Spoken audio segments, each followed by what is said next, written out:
Begini, saya pernah ditanya sama seorang dosen, Gus, saya ini ngaji hadis banyak, tapi ada yang saya tidak paham, yaitu mangqala la ilaha illallah dakhalal jannah, ada kalimat wa in zana wa in saraka.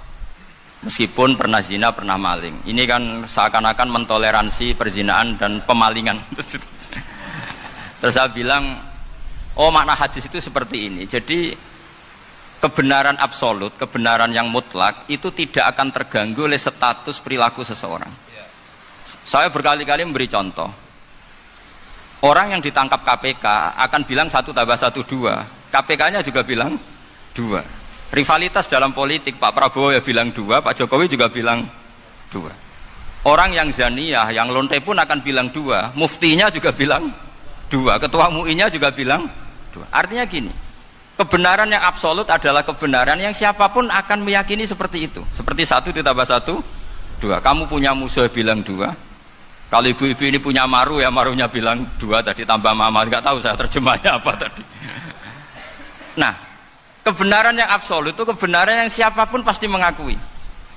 Dan uniknya begini, saya kalau saya pernah ngaji acara himmah, acara pondok sarang di Demak. Kalau kamu bilang 1 ditambah 1 menjadi 2, untuk mengatakan 2 itu kamu butuh hadiah enggak? Mereka semua jawab enggak. Kita semua enjoy saja mengatakan tembok itu putih. Kenapa? Karena memang putih. Kita mengatakan 1 tambah 1 2 karena memang kita tanpa presentasi dapat hadiah, dapat penghormatan. Kenapa untuk mengatakan Allah itu Tuhan kita butuh surga? Memangnya kalau tidak ada surga Allah tidak jadi Tuhan? Ini problem orang soleh-soleh yang terlalu pesimis. Makanya nanti orang-orang soleh itu masuk surganya berat. Tapi kalau orang alim lebih gampang kira-kira seperti itu. Iya, karena kan imannya lebih bagus. Dalam hadis qudsi Allah ini yang dibuli orang-orang soleh. Laulam akhluk jannatan wala naron alam akun ahlan an uto'a. Dalam hadis qudsi itu, kalau saja saya tidak menciptakan surga dan neraka, apa saya tidak jadi Tuhan yang perlu ditaati? Apa kalau kamu tidak saya kasih uang 1 juta terus bilang 1 tambah 1 11? Enggak kan? Tetap bilang berapa? 2. Kalau kebenaran absolut yang 1 tambah 1 kamu bilang 2 meskipun tanpa mendapat hadiah, kenapa untuk bilang Allah Tuhan kamu butuh hadiah surga? Itu kan serah ikhlas belas. Makanya saya terus mengajarkan ikhlas. Ikhlas itu bisa dilatih dengan akal, dengan pikiran, bil ilmi lah. Harus dilatih. Nah di sini ini momen atau makna yang mestinya harus difahami wa in zana wa in sar, bahwa kalimat ini sah meskipun dilafadzkan seorang yang pernah zina. Sama seperti 1 tambah 1 2 sah, diucapkan siapa saja sah. Dan siapapun akan mengucapkan itu secara ikhlas. Ini penting saya utarakan. Sehingga setelah ada firqah-firqah takfiri yang mengatakan orang megang keris itu syirik, ke kuburan syirik, ini syirik. Itu salah besar. Salahnya adalah tadi kalimat-kalimat atau kebenaran-kebenaran absolut ini sudah jadi sibghata wa man ahsanu minallahi sibghah. Kalimat ini begitu absolut di hatinya orang mukmin. Sehingga ketika terganggu oleh hal-hal yang adat istiadat kayak pegang keris, kayak apa, ini tidak mengganggu. Tetap kualitas iman ini di atas keyakinan adat membawa apa keris. Kalau orang membawa keris menjadi syirik karena percaya sama makhluk. Orang misalnya kejawen kalau nggak bawa keris nggak nyaman. Orang kota itu kalau nggak bawa ATM juga nggak nyaman. Itu tidak dihukumi syirik. Kamu pergi lupa bawa HP nyaman enggak? Enggak, kenapa tidak dihukumi syirik?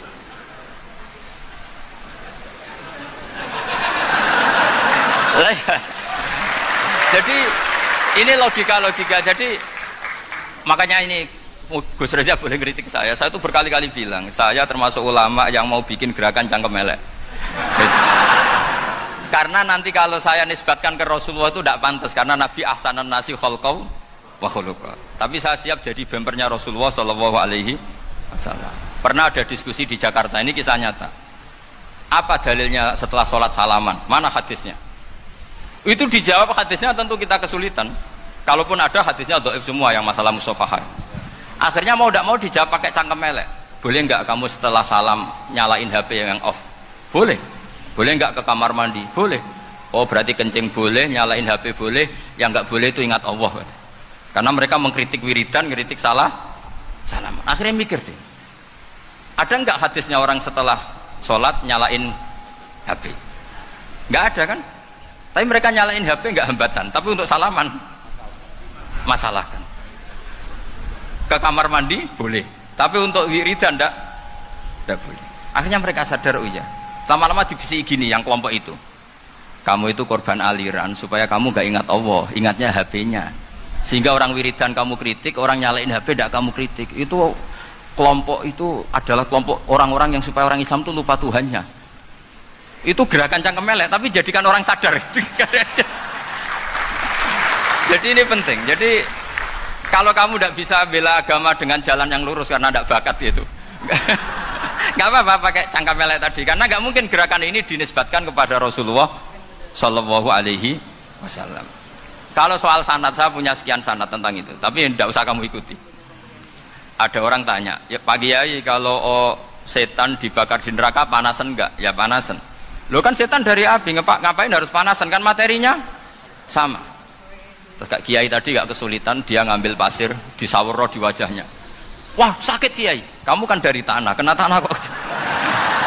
Jadi itu ada sekian, artinya gini ya, kalau kesulitan jawab pakai baik-baik ya sudah pakai cangkem melek itu aja kan.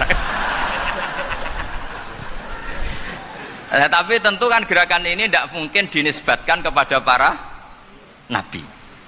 Tapi saya pastikan meskipun nggak bisa dinisbatkan kepada para nabi dari segi cangkem melek tadi, tapi secara semangat itu sama. Saya punya sekian contoh. Bener Gus Riza tadi gojlok saya ngawur-ngawurnya itu masih punya sanad.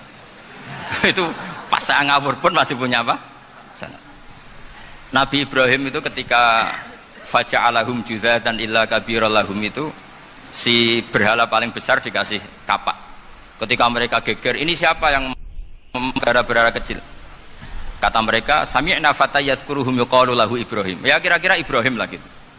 Terus setelah Ibrahim didatangkan, siapa yang melakukan ini semua? Ini jawaban Nabi Ibrahim, bal fa'alahu kabiruhum hadza. Ya tanya yang bawa pedal, saya kan tidak bawa. Terus kata orang-orang, otak kamu itu di mana? Masa berhala disuruh nanya, kan nggak bisa ngomong. Ibrahim kembalikan, ufil lakum walima ta'buduna min dunillah. Lalu otak kamu di mana? Sudah tahu tidak bisa ngomong kok disembah gitu. Itu ada kata ufin loh. Ufin itu kalau diterjemah kira-kira ya agak-agak jancuk gitu. Kira-kira seperti itu. Ya kira-kira seperti itu. Jadi sekarang dalilnya jancuk apa Gus? Bahkan itu biasa misalnya saya kira kamu sudah jadi gimana? Jancuk itu dari dak tinggalkanlah suan perkara sing elek. Krono ilate wong Surabaya kakean rawon akhirnya ngomongnya jancuk.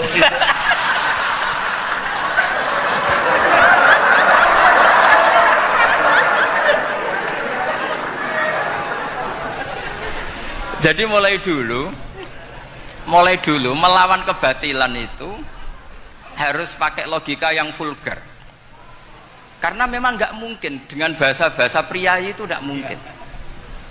Dan ini penting saya utarakan. Nah, kalau nanti nggak mungkin dinisbatkan kepada Rasul karena Nabi adalah ahsanan nasi khalqa wa khuluqa, kita yang ngambil alih saja. Gus Reza, saya, Gus Kaustan ini cara cangkem melek kan pantas. Luas. Selain bakat ya sudah natural. Karena memang itu cara kita menjelaskan kebenaran. Saya ulang lagi, itu cara kita menjelaskan apa? Kebenaran. Mau tidak mau. Saya pernah ditanya sama seseorang, Gus, beberapa nabi itu kan poligami itu bukti hipersek, karena yang tanya itu orang nasionalis yang nggak pati senang Islam. Terus tak balik tanya, perempuan itu makhluk lemah enggak? Ya lemah. Kalau nolong lama satu itu gimana? Ya baik. Kenapa nolong dua jadi tidak baik? Harusnya kalau nolong tiga tidak baik. Tapi saya tidak dukung poligami enggak. Ini cerita saya. Setidaknya mereka jadi ingat. Saya itu pernah ditanya agak-agak orang ateis, dia benci Islam tapi neliti Islam. Pertanyaan kedua, kenapa dalam perang itu seakan-akan Nabi itu perampok, hartanya orang kafir disita kemudian menjadi ghanimah, itu kan kayak ngerampok. Terus saya tanya gini, kalau ada penjahat ke rumah kamu kemudian pakai senjata api, setelah kamu ringkus, itu senjata api kamu kembalikan apa kamu sita? Oh ya saya sita, kalau tak kembalikan dipakai ngerampok lagi.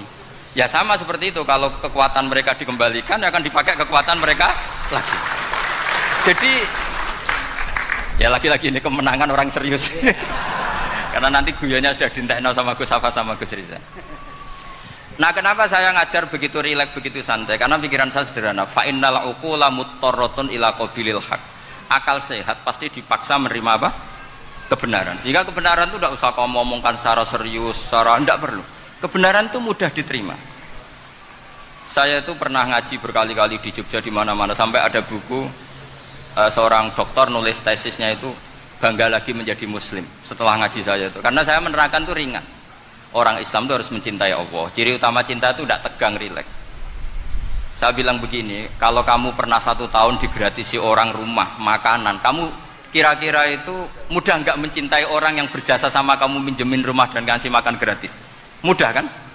Apalagi kita ini mudah mencintai orang yang minjemin mobil 1 tahun, ngasih rumah 1 tahun, apalagi selamanya. Kenapa kita tidak mudah mencintai Allah yang memberi kita bumi, air, oksigen, semuanya kita dikasih Allah? Akhirnya mereka mikir, wong mencintai seseorang yang ngasih dalam durasi 1 tahun saja mudah, apalagi mencintai Allah yang ngasih kita tanpa batas. Itu disebut walladzina amanu asaddu hubbal lillah. Orang mukmin itu mudah sekali mencintai Allah. Caranya dilatih tadi. Kita mudah mencintai orang yang berjasa sama kita. Kenapa tidak mudah mencintai Allah yang tentu jasanya lebih besar. Nah, karena akhir-akhir ini banyak orang yang terlalu nazir, terlalu apa? Kata Nabi kan basyiru walatu nafiru yasiru walatu asiru. Sehingga saya bikin gerakan. Pokoknya semua orang mukmin pasti masuk surga. Nanti soal ada kesalahan-kesalahan kecil yang menjadikan orang su'ul khotimah itu sifatnya kehati-hatian. Jangan menjadi hukum. Hati-hati itu tidak menjadi hukum.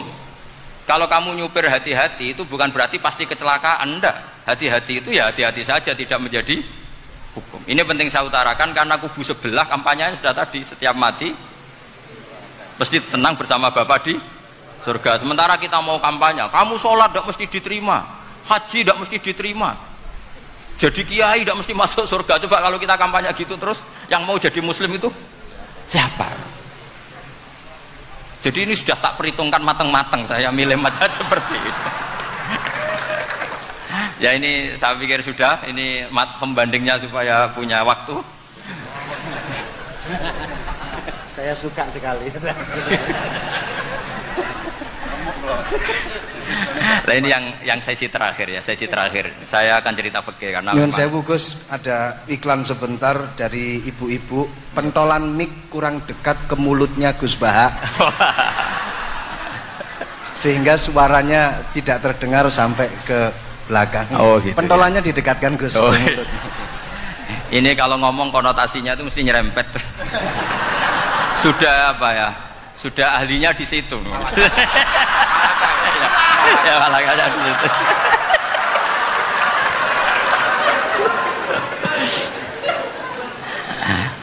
Dalam sesi terakhir saya cerita pentingnya pembanding. Imam Rafi'i itu yang ngarang kitab Muharrar. Kitab Muharrar ini adalah ringkasan dari kitab Al-Wasit. Al-Wasit itu karangannya Imam Ghazali. Al-Wasit sendiri ini khas ngaji NU, karena NU maknanya Nahdlatul Ulama, gerakan para ulama. Jadi kalau nggak ngerti alim-alim seperti itu ya ada NU. Sebenarnya sampai itu pasnya Nahdlatul Ummah, gerakan umat. Tapi kan sudah jadi partai politik Nahdlatul Ummah. Karena yang katakan NU itu Nahdlatul Ulama, gerakannya para ulama. Imam Rafi'i itu berpendapat sujud itu cukup pakai baduk, pakai jidat. Itu dalam kitab Muharrar. Wal asoh anna sujud yasihu mau cukup biwatil jabhah. Ketika Imam Nawawi mentasih kitab Muharrar namanya Minhajut Thalibin, itu mengkritik Imam Rafi'i. Kata beliau sujud itu untuk sah harus melibatkan 7 anggota karena berdasar hadis umirtu an asjuda ala sapati a'zumin, yaitu al jabhah wal yaden wal rukbaten wal kodamen, yaitu jabhah 2 tangan, 2 lutut dan 2 kodamen.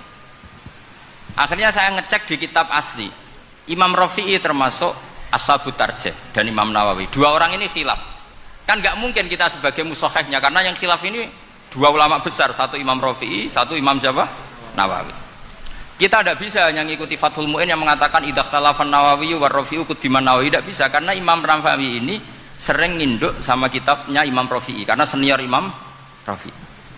Setelah saya cek di kitab kitab asli Mamba ya, satu sumbernya semua madzhab Syafi'i. Ternyata Imam Syafi'i nak ngedikan hanya begini.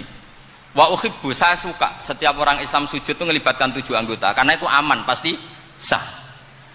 Tapi wayah tamilu, kata beliau, tapi mungkin saja sujud hanya watul jabah itu sah. Kenapa? Kata Imam Syafi'i, liqaulihi sallallahu alaihi wasallam atau li du'aihi apa sallallahu alaihi wasallam fi sujud sajadalaka wajhi wa sam'i wa basari. Nabi ketika sujud itu hanya berdoa, ya Allah sujud kepada engkau wajhi wa sam'i wa basari. Nabi tidak menyebut wayadi wa rubati wa qadam. Sehingga saya berkali-kali bener kata Gus, saya ini pembela umat sing sujute 7 anggota ya taklem pantes dadi Rais Suryah. Itu. Yang sujute bathuk tok ya tetap sah ngikuti mazhabnya Imam Rafi'i. Meskipun itu tidak saya anjurkan. Tentu tidak saya anjurkan. Alasannya Imam Syafi'i tadi, Rasulullah pernah berdoa dengan kata-kata sajadalaka wajhi, bukan diteruskan wayadi warubati wakoda. Sehingga fal khilaf huna bakin ala khiddati kalau dalam bahasa fikih. Khilaf biar tetap sesuai aturan khilaf masing-masing. Enggak perlu kamu menggugurkan pendapat Rafi'i yang mengesahkan sujud hanya pakai jabah. Ini penting karena tadi seperti saya katakan, yang sujud anggota itu ya masuk swarga mergo pintere, sing nganggo bathuk tok ya mlebu swarga mergo gobloke tadi, karena aksaru ahlil jannah al-bul. Nah ini madhab saya. Jadi saya itu ingin umat Islam itu baik-baik saja. Iya betul. Madhabin jenengan. Ya. Karena tidak mungkin lah kita tidak bela Islam di zaman akhir, tidak mungkin. Karena di kubu sebelah kampanyenya sudah seperti itu. Kalau kita ngomong ikhtiyat, kiai ra mesti mlebu swarga, sing salat medhuk ra mesti husnul khotimah, wah akan jadi repot. Saya ini pengagum teori ikhlas, dilatih bil ilmi. Saya ulang lagi, dilatih bil ilmi. Saya ini malunya tadi saya mengatakan 1 tambah 1 2 itu meskipun tidak ada yang memberi hadiah tetap saya katakan 2. Saya mengatakan air itu dingin, tidak ada yang ngasih hadiah, saya akan bilang kalau air itu dingin, kalau api itu panas. Untuk hakikat-hakikat seperti itu saja saya jujur tanpa ingin imbalan. Tapi ketika hakikat mengenai Allah kok saya minta imbalan surga dan neraka, ini apa-apaan? Kira-kira gitulah, Rais Suryah macam apa gitu.